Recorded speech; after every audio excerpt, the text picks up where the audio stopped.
বরিশালের ম্যাচ জিততে দরকার ছিল ওভার প্রতি 15 রানেরও বেশি। উইকেট হাতে ছিল মাত্র 4টি। শেষ 48 বলে বরিশালের দরকার ছিল 92 রান। সেই ম্যাচ 11 বল হাতে রেখে জিতে নেয় তামিমের দল। তবে এই জয়ের পেছনের কারিগর মাহমুদুল্লাহ রিয়াদ এবং ফাহিম আশরাফ।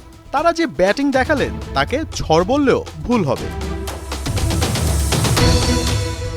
মৃত্যুঞ্জয় চৌধুরীকে গ্যালারি পার করে ম্যাচ জেতার আগে 7 ছক্কা আর 1 চারে ফাহিম খেললেন 21 বলে নট আউট 54 রানের ইনিংস। 4 ছক্কা আর 5 চারে 26 বলে 56 করে অপরাজিত ছিলেন মাহমুদুল্লাহ রিয়াদ।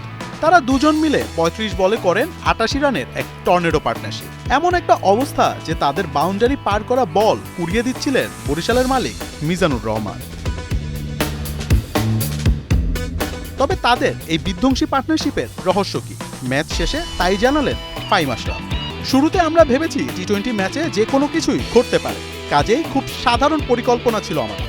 আমরা বড় কিছু চিন্তা না করে 2 ওভার করে ভালো করার চেষ্টা করেছি, সেভাবে এগিয়েই চেয়েছি ম্যাচটা জিততে। তবে বরিশালের জয়ের নায়ক মূলত মাহমুদুল্লাহ রিয়াদ। তিনি আবারও প্রমাণ করলেন age is just a number. নিশ্চিত হারা ম্যাচ আরও একবার নিজের ফিনিশিং ক্যারিশমায় জিতিয়ে আনলেন সাইলেন্ট কিলার।